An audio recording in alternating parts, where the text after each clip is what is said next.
One other tip I want to mention is these other little dummy light indicators. Be very careful not to go over and put some of that chemical on there, because it will remove those labels and it will look ugly. It will actually look like your gear indicators. So just be very careful when you're putting that chemical around or whatever you use. The speedo, you have the speedo here. Again, you won't need this right now. You put it back on once you're done with it. And the same thing, it's got the plastic hub on it. And then same idea, plug in some Q-tips. You can also use your finger to kind of pry it open a little bit, but don't pry too much, because what will happen is that the label will actually start cracking and you'll see cracks and it would just look ugly. The fuel gauge is a little bit different compared to the RPM and speedo, but this applies for both the TLP and the TLS. Again, the needles have a locking tab or locking hub inside between the needle and the label. But with this one, you're able to pop them up to give yourself a little bit more room. But you have to be really, really careful in how you pop them, and that you don't pop the needle off. I've already had to replace 2 temperature gauges because of the needle popping off. It just won't work. So the same as before is take your knife and slide it in between, just like so, and kind of lightly twist the knife so the adhesive will kind of pop up. And once you do, keep an eye on it close. I can't look at it right now because I have the camera, but if you look up real close to your with the gauge, you'll see the hub kind of pop up. It might make a little clicking noise, and it's okay. Let it do that, so that way you have more space in between to get the chemical in there to clean out the gauge. Again, you'll notice a whole bunch of dummy light labels around here. Important not to get anything on them or you'll ruin it. It will look hideous. So what I've done is take a screwdriver, and after this label here, or the adhesive here, kind of get in between it, pop it up a little bit, then take your screwdriver carefully and mount it in between, just like so. And with that, it gives you extra room to get the Q-tips in there and clean it out.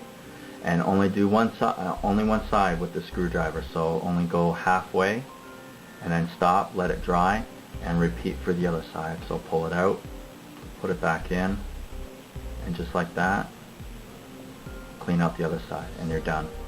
And let it dry. Let it dry good before you start coloring. Since I already showed how to set up the Q-tips and the spacing for the TLS clear out, I thought I would show the TLP with clearing it out, since I've already completed the TLS, unfortunately. So again, make sure that you use the knife to clear out the adhesive in between the label and the plastic. Twist it around like so. Gives you a heck of a lot more space. So what you want to do is add the chemical, and just start rubbing. Now don't rub too hard or you might crack it. The TLP label is actually a little bit more durable than the TLS, so be very, very careful. But again, patience will gain better results. Okay, so just keep adding, keep swirling, kind of twist the Q-tip around a little bit. So now with that, don't reuse, get rid of it, get a clean Q-tip, and then rub it again. And once again, are pretty much what kind of results you'll get if you use the right chemical. I have a flashlight here to show. See how it is now clear. The other ones are still kind of dark. Here is the results once you start cleaning it out, and that's what it should look like. It should look white. The rest of the blue filters. Okay. Now that you've cleaned out all the blue tint on all the gauges and let them dry for a bit, I hope, now it's time to color in whatever you want. Now with the blue Sharpie marker, you could do whatever you want. If you want to color in just the label or the numbers or the hash marks, that's completely up to you. but blue or any other color will do, but usually, like I said before, blue is the color that most people want. Now what you do with that is, I'll show you with the speedo, with the cleared out part, that one right there. So with your hatch mark, take your pen, and I'm just going to do the big one here, you can see, and color it in, and go along the grain, and then just kind of do it one way stroke, because then you'll get streaks in it if you do it any other way. And that's how you do it, and that's how it will show up once I put the light on it. Here's what it looks like when you color it in, just like that.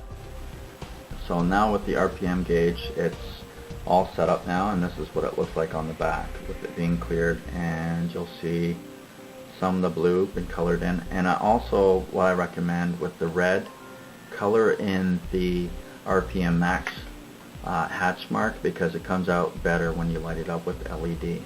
And I will show you what it looks like.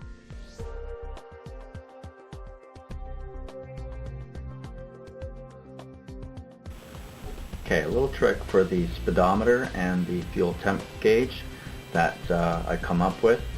Since the TLS, you can't really get at these unless you really try hard, and you might end up buggering it.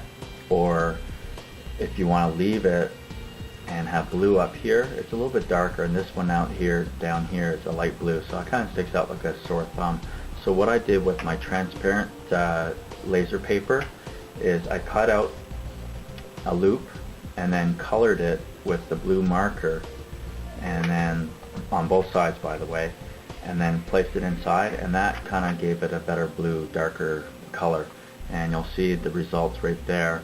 That's what it looks like after it's been completed. And yes, that's my cat. So that's what it works with that one. Now as for the fuel temp gauge, again, the plastic backing kind of gets in the way of the hatch marks. Now if you want to leave them, that's cool.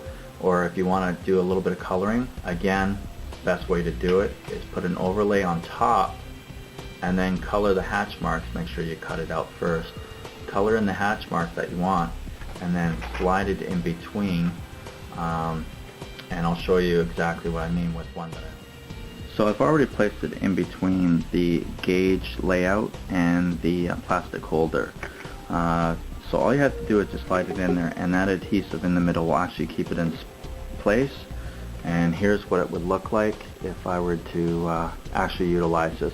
The member doesn't want it like that, so I have to remove it. But that is an idea to give you with the fuel gauge. Now as for the fuel temp, or the speedometer, you'll see the same result. It's a little bit darker. And so the last part to mention about the gauges is the fuel temp gauge again.